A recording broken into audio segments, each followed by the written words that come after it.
Oh, yeah, for sure. If they want to go after the biggest fish in the pond here, and Mike Babcock, that comes with a pretty big price tag. And I think there's a little bit of confusion. I don't, Mike's certainly going to try to hit a home run in terms of salary, but money isn't the driving force. If that was the case, he would call Brendan Shanahan and the Toronto Maple Leafs and say, okay, let's cut me the biggest check and let's get this done. I mean, there's a lot of factors that are going to go into it. But that being said, if you're going to try to get Mike Babcock, you better come with an annual salary that's the highest paid coach in the league, a minimum of 3.5. But I'm guessing if he leaves Detroit, it's going to start with a 4 at least, and then times 3 or 4 years minimum as far as term goes on that deal. Craig, the Flyers used to be a organization where you wanted to come to. This was a place that if you got here, you've made it. They have great fan support. They spend money. But since the salary cap, is the Flyers organization one that stands out like maybe it used to if you're trying to get a job as a head coach? Yeah, I think, coaches are looking at a couple of things. One, they're looking at ownership, and I think that's a plus for the Flyers. I mean, in Mr. Snyder, you have an owner who's willing to spend, although, like you mentioned, you lose that edge of the salary cap, and that's led to parity up and down the line in the NHL. But you still want some consistency there in ownership. I think, coaches are also looking at GM, and then they're looking at the talent level. And I think in Ron Hextall, let's say in terms of Mike Babcock, for instance, I don't think there's necessarily a connection there or a pass, but I think there's a healthy respect around the league for Ron Hextall and the job that he's done with the Flyers so far. And then the third thing becomes talent and plan and what the team looks like moving forward. Yeah, now the Flyers are a team that did not make the playoffs last year, and I guess that was a little bit of a disappointment, but I don't know where you would look at this roster and evaluate them as, but is this the kind of roster that would be attractive to a guy like a Mike Babcock when there are options out there where you're going to have at least two teams that are going to have franchise-changing players on them in about a month or so? Yeah, no, right. I think you're referencing the Edmonton Oilers and the Buffalo Sabres. And now the interesting thing is the Edmonton Oilers, it sounds like they're closing in on a deal with Todd McClellan, and he's become the front runner there. So now you're looking at the Buffalo Sabres potentially in terms of Babcock as being high competition for the Flyers. And, of course, the Detroit Red Wings. When I talked to Mike a couple of days ago, he was on his way to the World Championships in the Czech Republic, and he was in Amsterdam on a layover. One of the things he said lastly was don't think for a second that Detroit's out of this. They're still very much in the mix. But when you talk about franchise-changing talent, you're talking about guys like Connor McDavid and Jack Eichel. And what makes the Flyers attractive to me is they have a guy in Claude Giroux who is every bit as good as those guys. And you know what you're getting in Claude Giroux. I mean, still young. I mean, he's 27 years old. So kind of maybe coming out of his prime a little bit, because we think that's a little earlier than people think in the NHL. But still, plenty of good years left out of Claude Giroux. So I think that's certainly an attractive focal point. Yeah, and you wonder, Claude Giroux is a guy who finished top 3 in the MVP balloting just 1 year ago, and now him and Jake Voracek. Yeah. Is that pairing a very attractive pair? Does that duo sound like a duo that can be a Stanley Cup champion?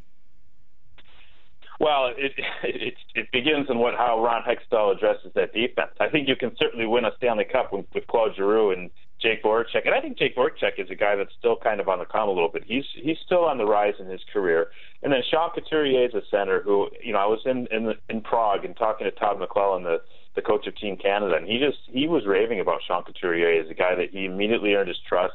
Probably has a little bit more to give offensively. So you like how the Flyers are built down the middle. It's just that defense. I mean, that's a huge trouble area for them. And Ron Hextall, he started addressing that defense at the trade deadline and trading Braden Coburn and Kimmo Timonen and getting a lot of good assets back. But there's a lot of work to be done on the D, and that's the big concern there. Yeah, and it's interesting because Team Canada coach Tom McClellan, he's getting a chance to look at some of these Flyers guys, and you wonder if that's swaying his opinion at all. I know you said he might be the front runner in Edmonton, but would the Flyers be interested in him knowing that he's worked with some of these guys? Yeah, for sure. And Claude Giroux, when I asked him about Todd McClellan, he was really complimentary of him and said he was, learning a lot from that staff. And you look at some of the guys, he's getting a good look at Claude Giroux and Sean Couturier and Braden Shen. And so these are some, high-end players. And still, let's not forget a guy like Wayne Simmons. When you talk to people around the league, they love him with the Flyers. That's a guy you can win with. 28 goals last season. Up front, there's so much to like with the Flyers, but again, you got to fix that defense, and that's not an overnight thing. That's going to take a while. It sure is, and they got a lot of young defenders too. You wonder at what point those guys are going to be ready. Is it all going to be one group of them coming up together? Because that is where they do have some talent in the minors. Yeah, and typically it's the defensemen that take the longest to develop. I mean, them and goalies. So I know what some teams have done, and that's they'll stagger it. So they'll bring up the one who's closest rather than having 3 or 4 good young D come in at the same time. You bring in one guy. I know St. Louis is the example I'm thinking of. Did a really good job of this. With guys like Shattenkirk and Alex Pietrangelo, they really took their time developing them. You bring in one guy 1 year, you let him get some experience, then the next guy, you bring the next guy the next year.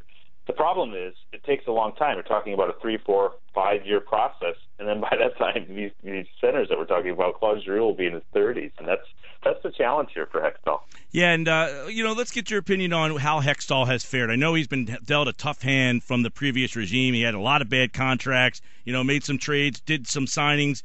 What do you think so far of the way that Hextall has handled the GM job in his first year? I thought he had a great first year. He had an apprenticeship under Dean Lombardi, who to me is one of the 3 best general managers in the league out in Los Angeles.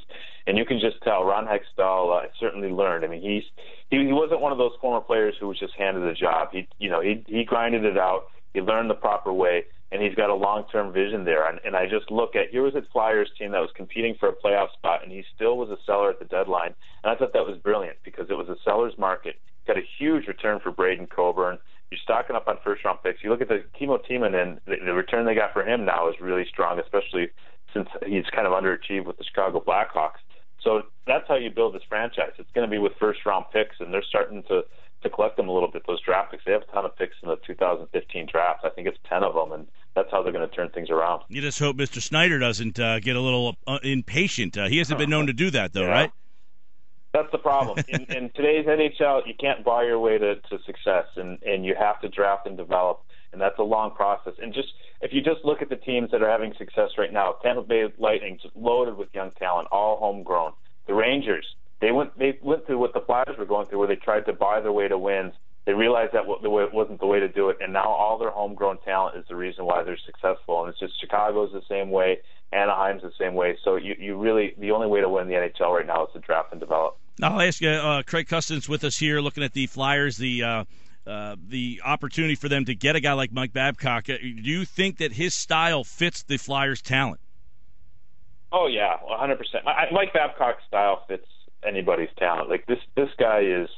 If he's not the best coach in the league, he's top 2 or 3. But I really have, I'm based out of Detroit. I see how he operates on a daily basis. One of the things I respect most about Mike Babcock is he's constantly evolving. He pushes his assistant coaches to bring something to the table every single day that's going to make the team better. He's looking not just in hockey, but he's looking outside of hockey in leadership and at CEOs of corporations. Any edge he can get to become a better coach, and he's a guy that I have a ton of respect for. I think you plug him in almost anywhere, and they're going to be contending in a few years. Yeah, and hopefully the Flyers are able to make a good choice here. They've had some good coaches in the past. They've let them go, and we've seen Peter Laviolette go on to success. Obviously, Hitchcock has been pretty good. There's been a revolving door behind the bench in Philadelphia, and maybe they can change that if they can get a guy like Mike Babcock. Craig Custance, ESPN.com, has a really good piece. Check it out over in the Insider section for the full article. Craig, it was good to catch up with you. Thanks for having me. My pleasure.